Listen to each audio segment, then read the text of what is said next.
Welcome to our 365 Daily Devotion. Ako po sa Alexander Gomez from Batch 2. At ang topic po na tatalakayin natin ngayon ay the Trinity and Fellowship. Ngayon po ang ating pag-aaralan ay tungkol sa Ephesians chapter 2 verse 18. At buksan po natin ang ating puso at isip sa magandang salita ng Diyos.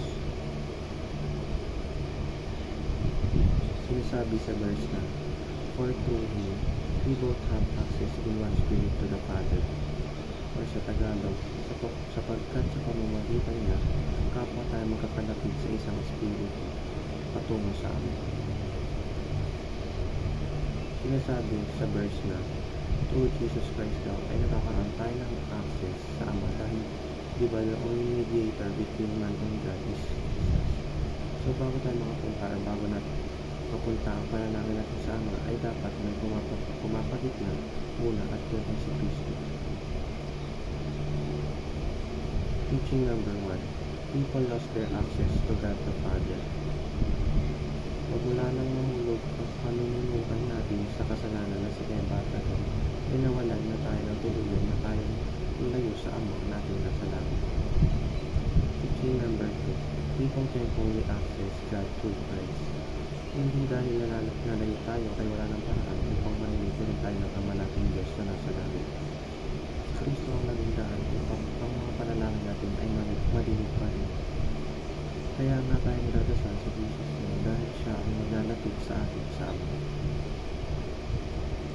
Teaching number 3. People must be led by the Spirit in prayer. Kung nagdadasal tayo ay dapat lang hihingi tayo ng gabay sa Holy Spirit. Huwag natin kakalimutan na hindi lang ang Ama at Anak ang gumagabay sa atin, kundi pati na ang Espiritu Santo. Application number 1. Pray to the Father. Manalangin tayo sa Ama ng lahat ng ating pangailangan dahil siya ang boss of all bosses at siya ang pinakamataas sa lahat na kaya magbigay sa atin ng mga needs. Application number 2. Pray in the name of Jesus Christ. Panalangin natin sa Ama ay hindi magiging kung hindi tayo sa pangalan ng Panginoong Jesus nagdadasal. Kaya lahat ng panalangin ay itaas natin sa pangalan ng Jesus upang marinig tayo ng Panginoon. Application number 3. Pray in the Spirit. Magdasal tayo na gabayan tayo ng Espiritu Santo sa araw-araw dahil tuon tayo sa temptation at ito ang iniwan sa atin ng Diyos upang magsilbing gabay sa lupa. Yun lamang po ang aking devotions. Maraming